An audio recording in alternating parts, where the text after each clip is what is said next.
part of the Press Play Podcast Network.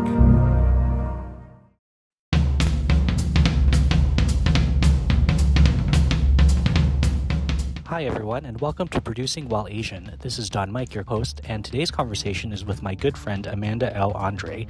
Amanda is a Filipino-Romanian-American playwright who specializes in myths and legends, and it's actually because of her that my production company Latido had its beginnings, because it was in a play of hers that she cast me in that I met my co-founder Reggie Cabico. So I hope you enjoy today's conversation, and welcome again to Producing While Asian.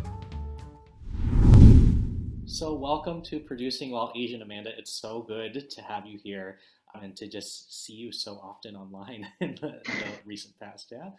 So how are you doing? Yeah, I'm good. Thank you so much for having me. I'm doing great. Yeah. Getting through this pandemic. So That's right. That's right. Through writing. Yeah.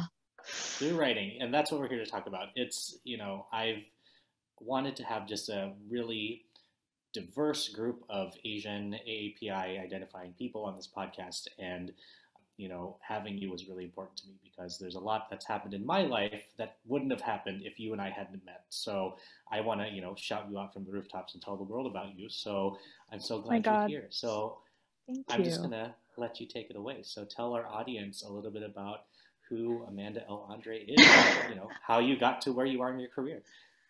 Yeah, wow. So I am a Filipino-Romanian American playwright.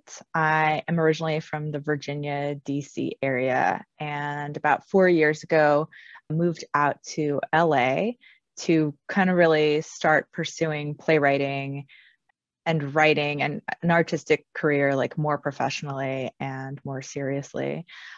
And so like Don Mike, you and I, we obviously met through a play, which was really cool, through the first play that I had ever written, which is, that's just like really, really special there. So I guess the origin story of that play, I wrote it when I was an undergraduate. It was my senior year.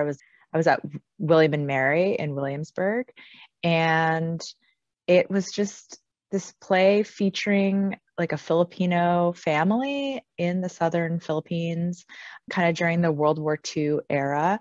And it was based on a family legend in my family, just about sort of this like tragic incident that happened where the husband of this woman in my family, he fell in love with the maid, and then the woman's brothers came and killed everyone in the house except for the kids. And the story kind of grew from there and involved like a lot of Filipino magic. And Don Mike, obviously you were one of the brothers who was... Heck yeah. Miguel. Yeah, I know. Miguel forever. Oh my God. Miggy. No. And that was just I wrote it, that final year at William and Mary. And then I have to, thank one of my classmates, Keegan Cassidy, for producing it at the DC Fringe Festival the following year, and then working with like such an amazing local cast of Filipino Americans. And I will just never forget, Reggie Cabico telling me like, it was so refreshing to read a role that wasn't a janitor, it wasn't a maid, it wasn't, it just wasn't playing into like a lot of like Filipino stereotypes, yet was still like really, really Filipino. So that, and then I think having like the other cast members just encourage me to keep writing was really important. And so I kind of kept doing that for a few years after that play was produced. And I was working full-time. I was in grad school. It was a lot, but I was still doing the plays. And so it kind of reached this tension of, how seriously are you going to take this? How seriously do you want to take it? And so I applied to MFA programs, and I was accepted to USC out here in LA. So then my family and I, we packed up and moved. I guess I should also mention now I have 3 kids. At the time when I moved out to the MFA, I had 2 kids. So my husband and I moved out to LA with an almost 2-year-old and an 8-month-old. So it was pretty, I know, right? It's just like, and I think, yeah, it's one of those things where it's like, you just like try not to think about it. You don't think about it. Otherwise you're not going to do it. You could get too Right. scared. Yeah, exactly. Mm-hmm. Yeah. Yeah. That's awesome. And so just going back to what you mentioned, because we are, really focused on talking about like representation and all that, on this podcast because it's important. That's why we exist, talking about people like us that exist in this world that aren't like, the stereotypes that we've seen, we're real people with real jobs and real feelings. And, Mm-hmm. I will agree with Reggie. And so for our audience, if you haven't listened to prior episodes, Reggie Kabiko is my business partner for Latino Productions, co-founder. He and I met in Amanda's play. I remember the audition for your play, and I remember going to some building downtown. Oh my God. I was in this room full of Filipino people, and Reggie was there. And like, I think I've told Reggie this story, and if he hasn't heard it, like, Reggie, when you hear this, I'm so sorry. But like, Reggie to me was the most annoying person in the room. I was like, why is he talking to everyone? I don't understand. And he was just being Reggie, like getting to know the people in the room. But I was like in my 22-year-old actor life being like, you don't talk to anyone in the audition room, you concentrate on the lines you're going to read. And then I remember going into the room, and it was like you and Francis. Oh my I God. who else was in there? And I read the lines, did the thing, and I walked out, and I was like, okay, like we'll see if I get this. And I was like, God, I really hope I'm not cast with that Reggie guy. Like he's just, oh man. And then we got cast together, and I was like, oh man, that guy is here. So, oh my God. Who knew that we That would turn is out to be best friends? an amazing origin story. And wow, I'm so glad that you shared that. But it was, just on top of that, just really cool to be in a room full of people that Yeah. looked like me and to, be auditioning for a play that was Filipino. And it was that year, the Fringe Festival, there were 2 Filipino shows. It was yours and Yes. JR Nexus Russ. Yes. So, yeah, so just, in retrospect, you're just like, I know, it was way amazing. back, so, Yeah. So it was called Every Night I Die. Why was that the title? It comes from a poem, and I can't remember the poet now, but it was a book of bilingual Tagalog and English poetry that I had picked up while I was a student at Ateneo in the Philippines. So that was kind of another inspiration for the play, I guess I would say. So my junior year, I spent 6 months in the Philippines studying abroad there. And I wish like all Filipino Americans or, like anyone who's been displaced from their homeland or their parents or grandparents' homeland could really just like go and stay there for a while, because just that 6 months has, provided me with so much to write about, and it's sort of coming up to the point now where I miss the Philippines. I mean, It's fun. when's the last time you were there? Last time I was there was December 2019, like right before the pandemic. Oh, that's right. Yeah. Wait, but I think we just missed each other. I think we I was like early December, and the reason why I was there was not a very fun reason. My mom's brother had passed, and also I'm convinced I got COVID, because it was like right before. I was also really sick when I got back. Yeah. And I'm like, because like months later, I'm like, oh, it came, a lot of cases came from Asia. I was in Asia. Right. Like I flew through Hong Kong, like all that stuff. Super sick. Didn't know, it didn't go away. Came back to the States, was sick for like 2 weeks. So, but that was the last time I was there. But it's just like, I agree with you. I had an experience when I was a kid where we lived there for 1.5 years. And, I'm so grateful for that, regardless of what the circumstances were, because they're a little sketchy. But, it always is, right? Right. I'm glad that I got to know my family and the culture and just be there. And I went to, it was grade school. So I went to Montessori de Manila in BF in downtown Manila. And so, yeah, I agree. I think it's really important that if people are able to connect with their cultural past, regardless of if they grew up there or not, just to know where they came from. If there's somebody who lives in an immigrated country like the United States, it kind of helps you, I don't know, besides having a worldly view, like it really is helpful. Yeah. And it's funny too, because, my dad is Romanian, right? So, but that's like a totally different relationship with that homeland and that culture. And it's been interesting kind of negotiating the Filipino space. And I feel like that's one of the reasons that I do write and I want to share these stories, because I feel like my perspective is certainly colored by being, and here's where I can never find the right word for what I want to say.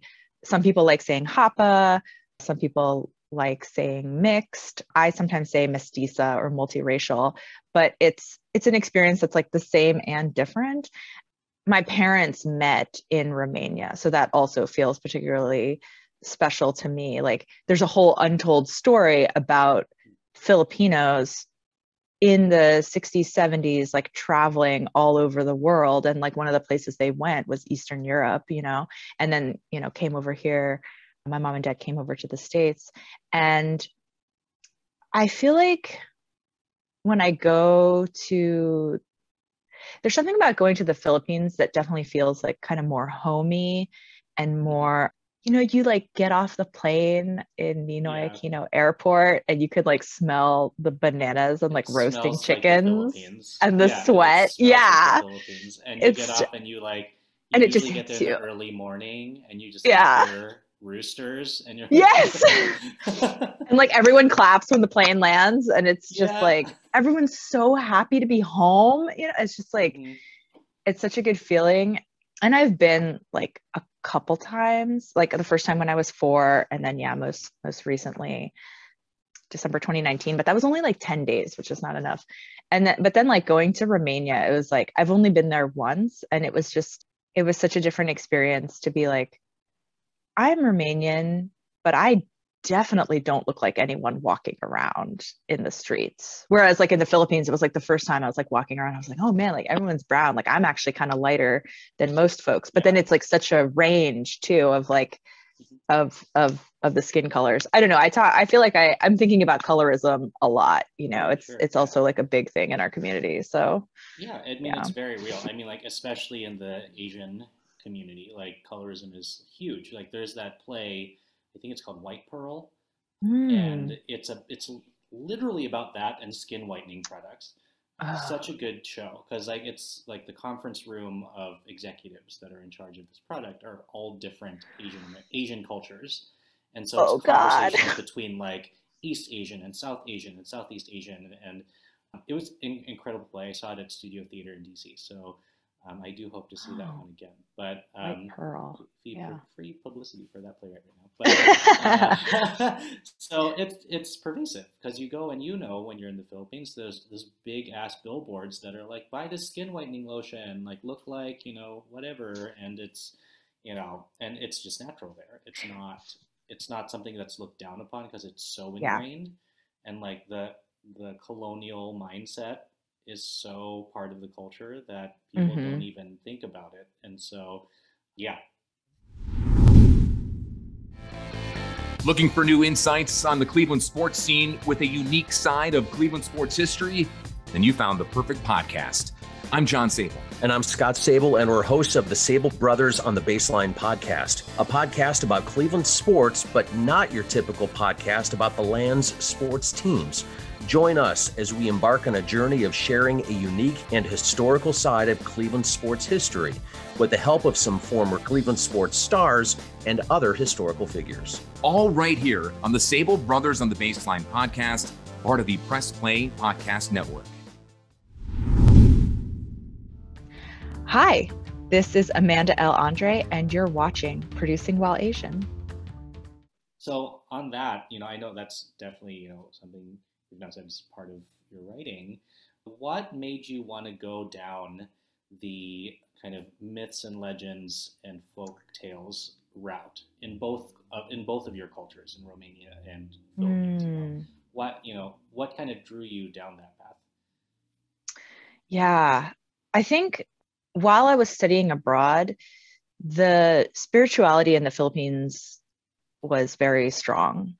Now, and my mom has always been really like, I don't want to say religious because that makes it sound like it was very like organized and structured, but it's more like faith, right? Like I feel like Filipinos have such a deep faith, and they are so willing to believe, and they are also so enchanted by the world, and they like in the process also like enchant the world with their own, you know, songs and dance and food and everything. And so in the Philippines, my friends would just like, they would like, we would tell ghost stories on campus, and these weren't like historical ghost stories. They were like, no, my friend was studying like last week and she saw, you know what I mean? And then like I was my Tagalog language tutor, she, who is like also like very like faithful Christian woman, she was like, oh no, like there are aswang, like I've met them, you know. And it's so real.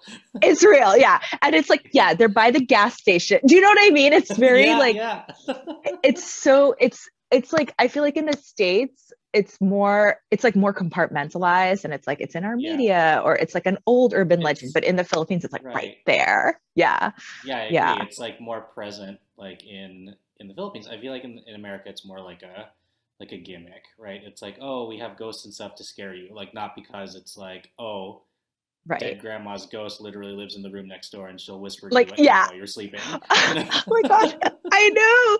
And my friends, the stories are so wild. So so like the in Every Night I Die, there's this whole legend about if you so like the banana tree, if you go to it at night, like midnight, between like midnight and 3 a.m., and you just kind of wait there, and if you're worthy enough, this like stone or this little like anting will like, or muntia will like drop down the tree, but you have to like fight with the tree to get it.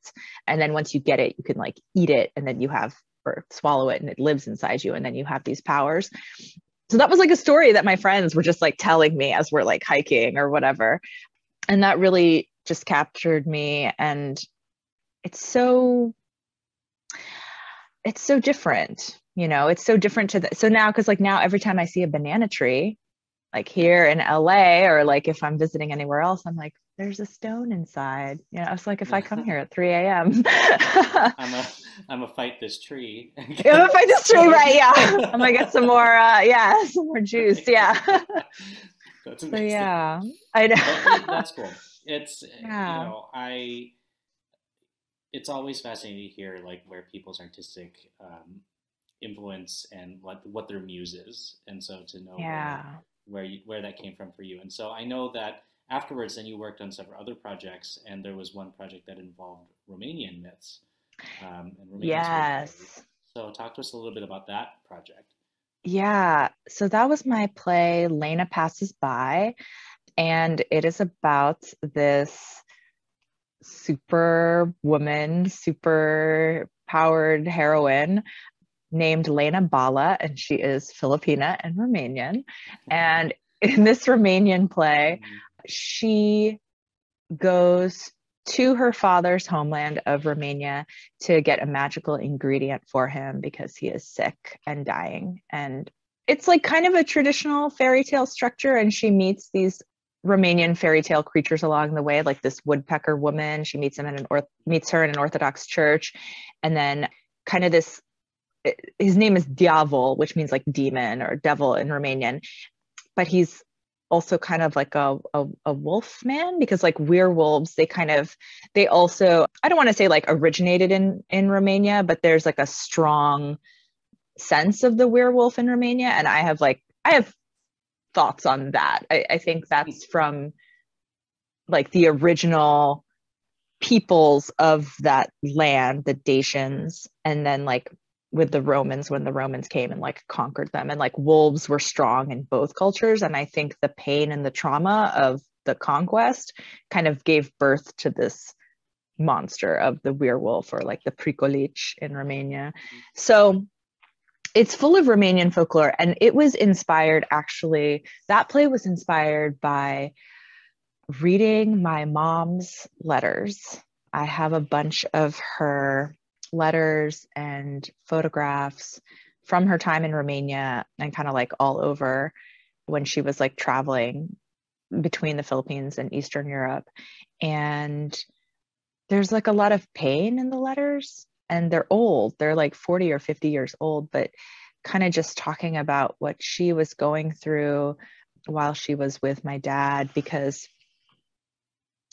what happened was, like, Romania did not allow marriages between, Romanians and non-Romanians. Like, it was frowned upon. It was like very nationalistic, and there was like a lot of xenophobia, and that was because of a lot of, communism and like Soviet policies and everything. And so I don't know, I kind of like don't want to give too much away because it's said in the play.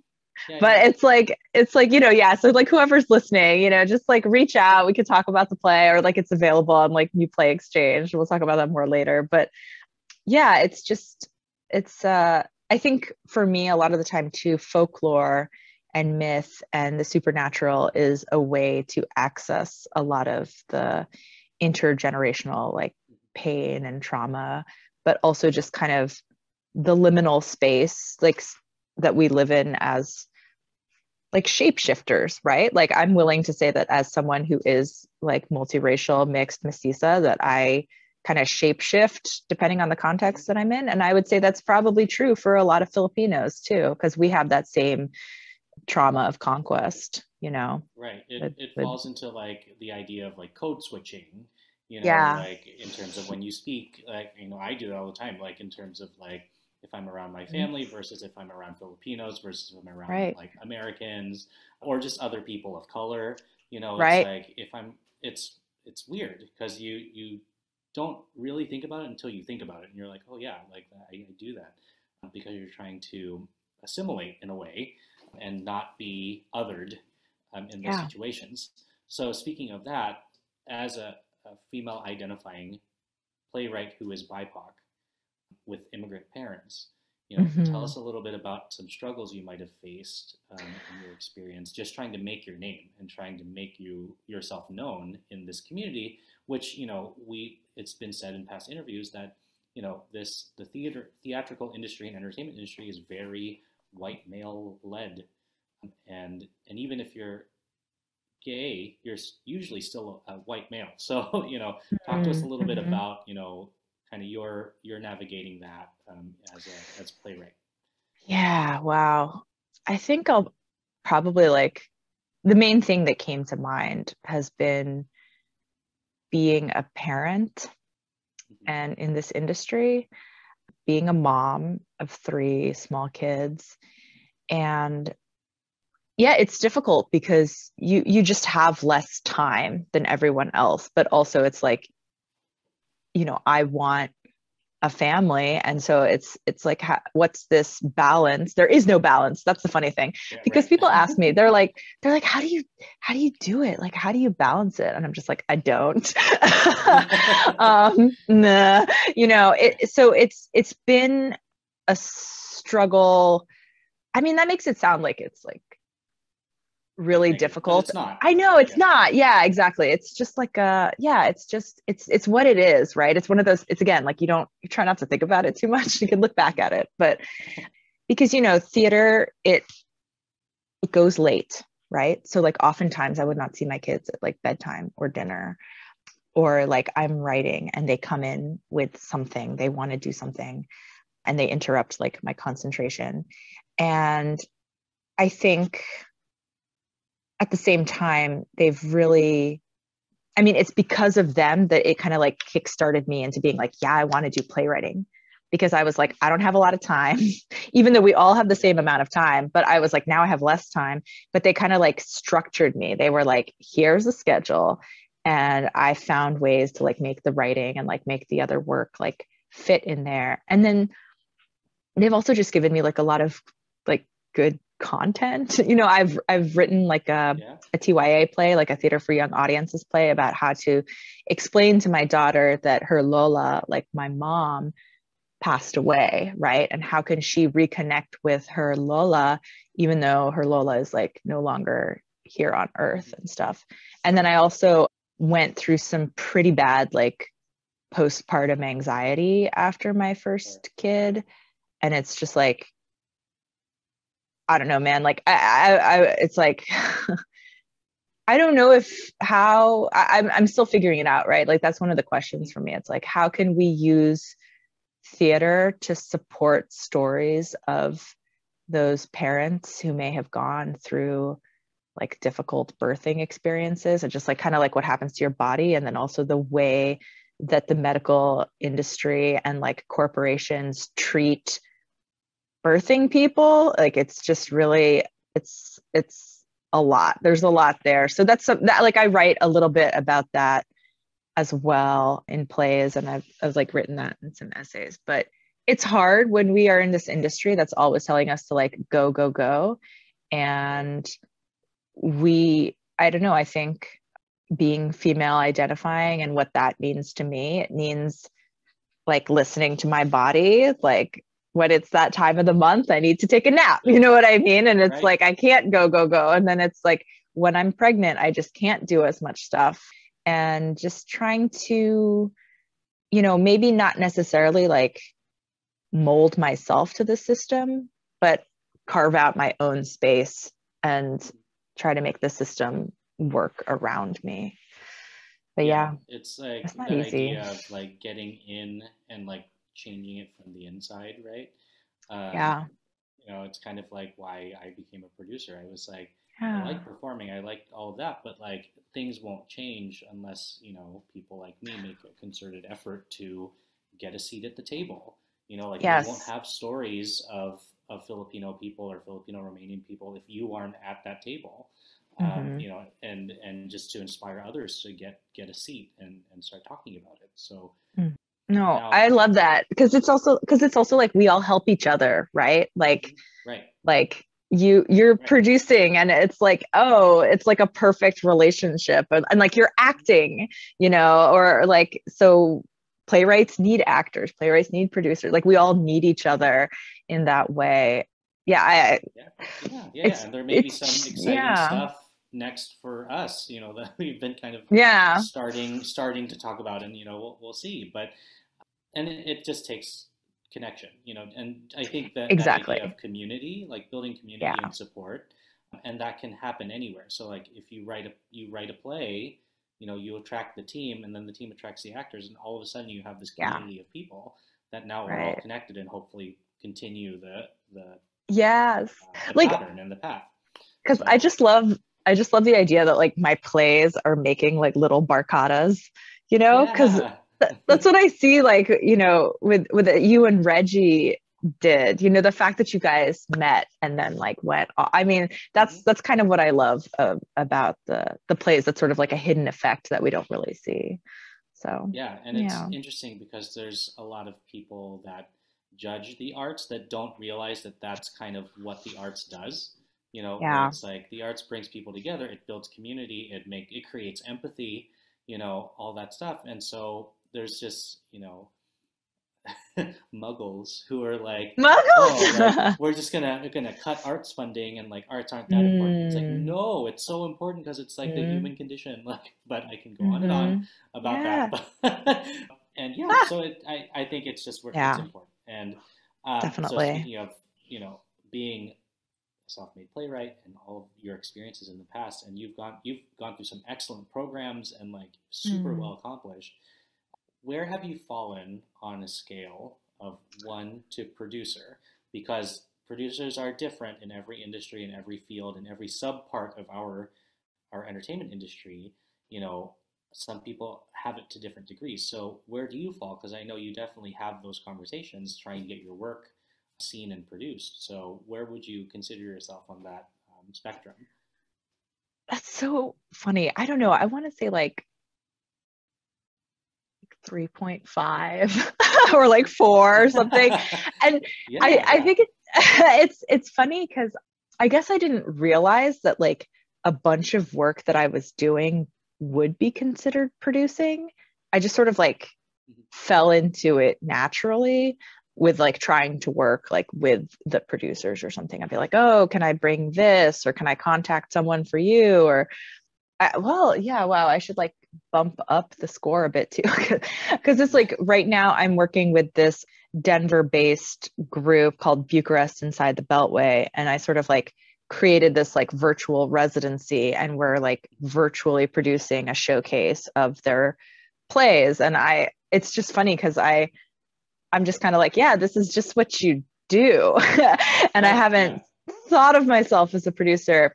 I'm also trying to get into film a little bit more too. And that's sort of like a different ball game for me, but I have done like, it's funny because a long time ago, like 15 years ago, I did work with the DC APA Film Festival, which was like, that was amazing. That was kind of from the very beginning of script to end and like showing of the film and stuff. And I'd like to get back into it. I have a friend, my writing partner, Ara Chaudhary, and she's Filipina and Bengali, and she's in the Bay Area, and we're writing a feature together, and she's currently in the midst of fundraising for a short. And so that's like an area that I want to branch into as well and just kind of figure it out. But yeah, I think it goes back to like, who are the people we want to work with, and like working on projects that we really, really believe in. So I guess from that angle, it's like, oh, I guess I have been producing for a while. Right, because it just happens. Like, you don't realize it because producing, because people think producers are like these people that are, live in offices and like have a lot of money and right and but like producing is just organizing. It's literally just being an organized person, and like remembering who you come in contact with, and having the ability to remember enough to like connect people. And that's really it. And a lot of people have those skills without even realizing, like you just said, like you're like, oh yeah, like I do that stuff. So it's just something that comes, I think it's built in to whatever sub group we are within the arts. Because to some extent, as artists, we have to self-organize and get things together, unless there's some random occurrence where somebody who like has a lot of support for the arts wants to like believe in you. But like otherwise, you have to like kind of do it yourself. But I think it's also like, because when did you sort of start doing theater? Like I started in high school. Yeah, same. Like I was around high school, sophomore year of high school, I started being in shows. It's funny because because I was reflecting on this, because I was like, man, the bar, like the barrier to, there was no barrier to entry, or it was very, very, very low. It was like, just audition for this show, but it wasn't, I mean, like I think very fondly of high school theater because that's where you make our best friends there and everything. And it was just like, like everyone just kind of pitches in, right? Like, okay, you're lead actress, but you're also like painting the set, So I like to think of like the roots of theater in that light. Like, what did we do when we were young and happy? Young and happy. We're still young and happy. We're still, that's right. I know. Maybe not so single, but like over here, like real single, but. Oh my God, that's another podcast. Shoot me a DM when you have. I know. Oh my God. It's I agree. Like high school theater was, it was, you got involved because you could get involved. It wasn't like, oh no, you can't do that. Even the people who like weren't that great could still get involved and just be part of whatever. There was a place for them, and I think that really like taught us all like where we wanted to go. I mean, I didn't realize that I wanted to sit in the producer's seat until after college. But, you look back and you're like, wow, like I would do stuff like that, or I would be in charge of this, that, and the other. And so it all made sense. So. Want to hear more about your favorite TV shows and movies that are on countless streaming services? Then listen to Up Next with your new favorite hosts, me, Kristen Aviles. And me, Christina Walter. Every other week, we'll highlight one genre, but 2 movies or TV shows, one old and one new. We'll let you know what's hot and what's not from your favorite or least favorite streaming services. And be sure to stay tuned to the end of each episode where we shout out an artist whose name you should know for their talent in the industry. So follow us to stay up to date with your favorite hosts from Up Next, a part of the Press Play Podcast Network. This is Mike Voorhees, co-host of the Swingin' a Tribe MLB podcast. If you love Cleveland Indians baseball, then this is the pod for you. We've got you covered each week as we talk about all the games, breaking news, trades, the roster, all things Tribe. You're going to love it. Go Tribe.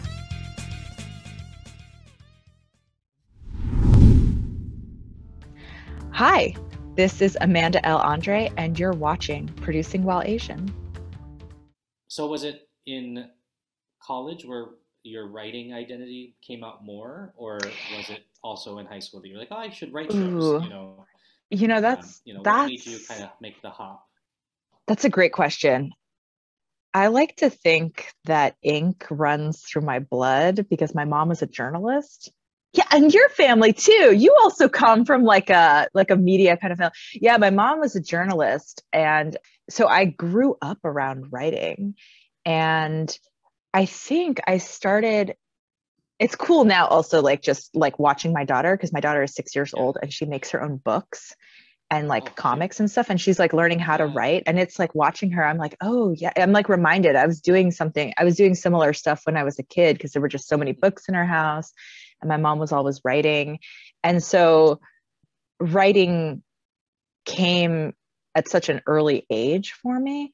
But then I would say playwriting, it took a while to get there, which makes a lot of sense too, because I started doing theater sophomore year of high school, and then 7 years later I write my first play, right? And then like 5 or 6 years after that, I'm like, okay, let me do this professionally. So it was a long arc, but at the same time, like not that long. But yeah, I think when it's just like surrounding you and growing up. But yeah, I feel like to a certain extent I've like always been writing, which is kind of cool. Yeah. And you kind of get to a point where you talk to your family about it, and you kind of ask like your parents and your extended family, like, did you think that I would do something like this, or whatever? And like, just like you're talking about your daughter, like my extended family and like my parents were like, yeah, like you're a producer now, but like when you were 10 years old and you'd force us all to sit in the living room and watch your like action figure concerts, like back when, it was like NSYNC and stuff, but like, so it was like a living room produced event. And now I'm like, look, now I'm doing it for real with like real people. And, and sometimes you personally forget like what you used to do. And so, but of course you get those titas who always remind you of it. Like, I know. Like, they never let you forget. Like they meet someone new in your life and they're just like, oh yeah, so this one time when he like forced us to sit in the living room and like listen to pop music while he like paraded action figures around. You could be like holding an Oscar in each hand and they would just be like, yes, that's on Mike. These action figures. Well, I think there's something to be said about going for what you want, and especially in a society that puts a lot of barriers up for people that look like us, and striving to find our allies. Because I really hope people don't see this podcast as like, oh, we're like only going to talk with people who are AAPI and like screw everybody else. And I'm like, no, it's like, I would love to have allies on this show, but it's like, in season 1 right now, it's important to talk about the talent, like the main show, like us. Yes. And so then maybe we'll have allies later. But and also it's like exactly. And also thinking about like who identifies as AAPI, because it's already so diverse in there. Like, like you already named off a couple of things for me, like daughter of immigrants and like multiracial and everything, parent, right? But then there's also the folks who are like, I don't know, like multilingual, or like they just immigrated, or they're like 5th or 6th generation in the States. And it's been here for a while. And I also shout out too, because we're Asians that like you're in Pittsburgh, I'm from Virginia, and like traditionally those are like not like, people don't really associate Asian Americans with those locations. But I love that like Filipinos and Asian Americans are everywhere, and I love hearing those stories too. Yeah. Well, Filipinos and Filipino anything, it's like the largest growing AAPI population in the country. And not just because of just normal immigration, but like all of the like medical immigration that's happening within our community. So, I feel like Filipinos are about to be like, a force to be reckoned with in this country. And it showed, I don't want to get too political, but it showed in the last election that Filipinos really, got together and, to be seen. Shout out to Filipino Americans for Biden-Harris. Yes. And, you know, it was like a crazy amalgamation of nationwide Filipinos coming together in each state to, like, you know, contact their community. So, and it's kind of like what we're doing in the arts and producing, we're calling out to our community. And so, you know, by doing things on purpose that represent us. So speaking of who's coming to our calls and all of our, you know, announcements of hey, work with us, you know, if there's somebody out there who's listening who is also inspired and wants to be a writer, you know, tell us a little bit about, like, if you, this is very college interview, but like tell us a little bit about, like, if there was something that you could pass on to the next person, and it doesn't have to be 1 or 3, it can be however much you want. You know, if there was something, some tidbit of knowledge you want to pass on, you know, to the next round, or even somebody who's our age trying to make it work and they're just struggling, you know, what would you confer upon them in terms of just practical advice? Yeah, I would say you're worth it. You know, you are worth the time and the energy of investing in yourself as a writer, as a creative, as an artist. And it may be expensive. It will be expensive. It will be time consuming. It will be painful, but it will also be really joyful. And I just think too that artists, we struggle so much with rejection, not just from others and external validation, but also like self-rejection. And I think a lot of our writing is trying to figure out, who am I? What am I made of? Where do I come from? Where am I going? Those like really basic questions. And I would just say to anyone who is thinking about pursuing writing, or maybe is in the middle of writing and is having a downtime, like me right now. No, I'm like slightly blocked on a project. So this is advice for myself too, but you know, you're worth it. You're really worth it. It's one of the best ways you can love and accept yourself if you really dig in there. It's like a geode, right? You just like break it open and there's all that like beautiful shining crystal. So. That's so beautiful. Like, it's like so inspiring.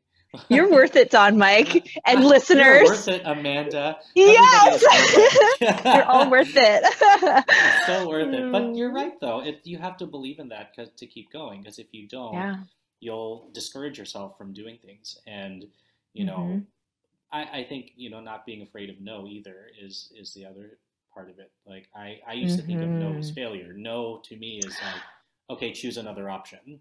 You know, not failure. So it's like, if you hit a no, then you're like, okay, well, I'm going to go over here now and see what I can do on this side of whatever it is you're pursuing. So just persistency and patience, and it all eventually, and you tell me if you agree with me or not, but eventually it pays off, where you know, people then either start approaching you or projects start appearing in your inbox that you're like, oh, that's strange. I didn't know I would, you know, be considered for that, or, you know, all that stuff. So it does show itself later, like in terms of the hard work and the believing in yourself and trying to find the right people to get behind you. But because we all know this world is a little difficult sometimes, and people like to lie, but you know. Yeah. Well, it's funny. I'm gonna offer the scary and controversial counterpoint of please do. Of maybe it won't happen. I think that's and you know, I honestly wish I could kind of hear more stories about people where it didn't happen, and how that person dealt with the fallout. I feel like I saw some of those stories, or I don't know, I shouldn't say saw, but I met folks who kind of lived some of those stories, especially in like the DC area. There were folks who had been artists and then it couldn't work, and then they switched to something else.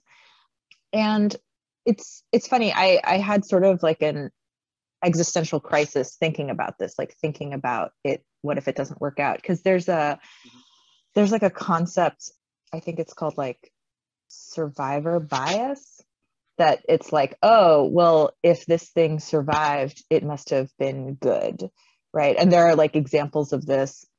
I think like the most basic one is like there were these World War II planes. Like they recovered the planes and they were like shot in certain areas, and people were like, oh, like these planes must have been good because they, you know, they like survived the bullet damage. And it's like, no, you're not counting the planes that you didn't recover, if that makes sense. So you're looking at the stuff that didn't happen. And so I guess I say this like, because when I kind of had that thought that like, what if it never happens for me? Absolutely. Like, what if I never get kind of like that external validation? It then changes the game, because it's like, what do I do to make myself happy? And how can I continue being happy and creative in a world that might never recognize me, but I keep recognizing myself and I keep seeing myself like all the time. It's not easy to do. I don't think it's a normal or like natural. You kind of have to like figure out or train yourself how to do it. Oh, yeah. And this is also at the same time to say that like, I think as humans, we need external validation. So no one should feel guilty about being like, I want that prize. You know, that's me right now, you know, but yeah, I don't know. It's like, we're just like unpacking a lot of deep stuff, you know, but it's good to think about and talk about. You know, people like to talk about actors and like, oh, they just like want attention, but you know, that's part of it. You know, I mean, to some extent as artists, you know, whether you're a writer or producer or an actor or whatever, you know, that audience part is still part of it. And if you even look at non-arts jobs, like you look at somebody who may be working in an office, there are still awards that people go after. There's still that external validation that you're talking about. It's just less obvious, you know, like for theater, it's obvious, like people are clapping and screaming, but like it's, you know, it's back to that thing we talked about earlier, like you have to believe in yourself. And I know for me personally, like people ask, you know, why do you keep producing? Like, even though it's a very unclear, unsure career path, because you don't know if you're going to make money off of whatever it is you're trying to do, or if you don't know if the next project is going to be successful or not. And I actually thought about it the other day, kind of like how you're thinking about what if it doesn't work out? Like, I think it just has to do with like this gut feeling. Like, I feel like I still need to do this. I feel like I still need to be in this conversation. And like, that's what keeps me going, regardless of rejections or people that don't work with me or whatever. I feel like there's always going to be somebody or something that will respond to the work I do, which I feel might be similar to what you're feeling. Like, there's always going to be someone that will want to read your play, that will want to produce your play, you know, to continue that conversation. You just have to find them, which, you know, is very interesting, because like I'm terrible at dating, and like, you know, you have to keep finding till you find the person. But like, you know, it's the same thing in the arts. So you find your, you know, whatever, your 110% supporter, or like whoever. Yes, I'm so glad you brought up the gut feeling. I think that's also really important for artists, that we just, for me, like when I think about it, like I think a lot of it comes like from my ancestors, right? I think they didn't get to tell their stories. And so I feel like there's this like, you know, big conspiracy on the other side, right? They're like, we're going to help Amanda tell our stories, you know? And so whatever that is for someone, you know, that gut feeling, I think that's so real. And I'm so glad you brought that up. And yeah, it's like trusting yourself, trusting, you know, your barcata, trusting the folks on the other side who are rooting for you, like all of that. It's so cool that you've also kept talking about the gut feeling, because like, and talking about ancestors kind of like coming through you, right? So weird short story. Like my mom's family was super but their career was in broadcasting in the Philippines, and had been my grandfather's dream to open a franchise of his corporation in America. So much so that like and I didn't know this till I started talking about it myself, that like my dad came to me one day and he was like, yeah, your grandpa was actually serious about it. Here's my FCC ID that he paid for. Oh my God. You know, is the key to starting something here. And granted, while I'm not like starting a radio station, like I'm creating my own brand. And it's like in that moment, which I feel you feel through your writing, that like, you know, it like all made sense. I was like, I'm doing all this stuff and I wanted to do this. And why am I doing this? Like, because they're all half a world away. And he's now passed and he's no longer on this earth. But it's like, there you are. And, it's like little signs like that. You're like, yep, that's real. Like ancestors Yes. pushing you toward a certain goal is real. And, Yes. destiny, I guess, if you want to think about it in that sense. Like, and Yeah. people get really weirded out about that. But I'm just like, no, I think it's great because it gives you something to hope for. Yes. And something to think about. And, I get a lot of anxiety about dying. So it's like, the idea that like maybe after now, there's another life and there's another place Legacy. where you can Yes. inspire people that come after you, so, which I Yeah. think is why we leave work behind. Yes. It's your ancestors saying, you're worth it. You're Yeah, worth you're it. worth We're it. we're worth it. We're You're all worth worth it. it. Yes. We're going to name this episode, You're Worth It. You're worth it. with Yes, we Amanda are. and Andrei. Oh, I my love gosh, it. I love it. Oh my So, God. Yeah. With that, where can people, I know you mentioned earlier, but kind of give us a little bit of rundown yeah. where people can find your work, read your stuff, contact you. Because I think that's the other part of this podcast is like, now that I'm shouting all these people out and highlighting that, how can you now be connected with people that are listening or other people who have been on the show and want to do a project? Yeah, absolutely. So my website is www.amandalandrei.com. And Andrei is Andrei. It's the Romanian spelling. And I have there my email. I also have links to my Twitter and my Instagram. And I'm trying to like be better about having a newsletter because newsletters are so hard. They're so hard. So They're hard. so, oh my God. But it's like, I feel like I'm kind of like, reflecting on myself as an artist. And I'm like, okay, yeah, there's my playwriting and my plays. But then I also really like to teach.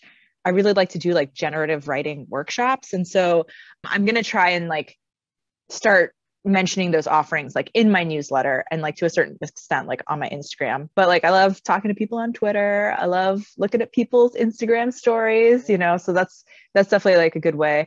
And then my plays are up on New Play Exchange, although that I believe is a subscription-based platform. So if you're like a theater person, definitely great to get on and like check out and find new plays from everyone. And I can also like totally happy to like email someone a play or like talk about the play. But yeah, those are like good places to find me. And I love teaching. I have like some upcoming classes on like writing with herbs, and I'm trying to develop more classes on like writing with monsters and writing with your ancestors. So like we'll see in the next year or so. Yeah. Oh, that's awesome. That sounds so fun. And so that'll be on like in person or virtual, those classes? Or both? Ooh, probably virtual. At some point I would love to start doing in person again, because LA is kind of like opening up more and everything, and it's so many cool spaces here. But yeah. All right. Well, it was really good chatting with you and learning just even So more good about to you see that I don't you. already know. And good to see your face. And I know Yeah. people listening on streaming won't see our faces, but if you go to the YouTube page, you can watch this interview and see. We're my very beautiful beautiful. friend. We're very beautiful. We're just the prettiest. And so, producingwellasian.com, get to our YouTube page. But like I say to all guests, Amanda, come back anytime you want. Let us know if there's something you want to chat about in the future, and we will, make it happen. And there's plenty of other topics to talk about, things to discuss, and other people to connect with through this podcast, because I really look forward to having more, even small group conversations about stuff. So that would be great. But, until then, thanks so much for being here. We'll chat Thank again next time. you. Yes. Take care. Thanks for listening to today's episode of the Producing While Asian podcast. Our theme song was created by Luckstock. We are produced by Press Play Podcast, and the show is edited by Michael Santos Sandoval. If you have a moment, please leave a review and a rating, and be sure to send us any topic ideas you have to producingwhileasian@gmail.com. To follow us, stay updated, and read our blog, visit www.producingwhileasian.com. We hope you join us again soon.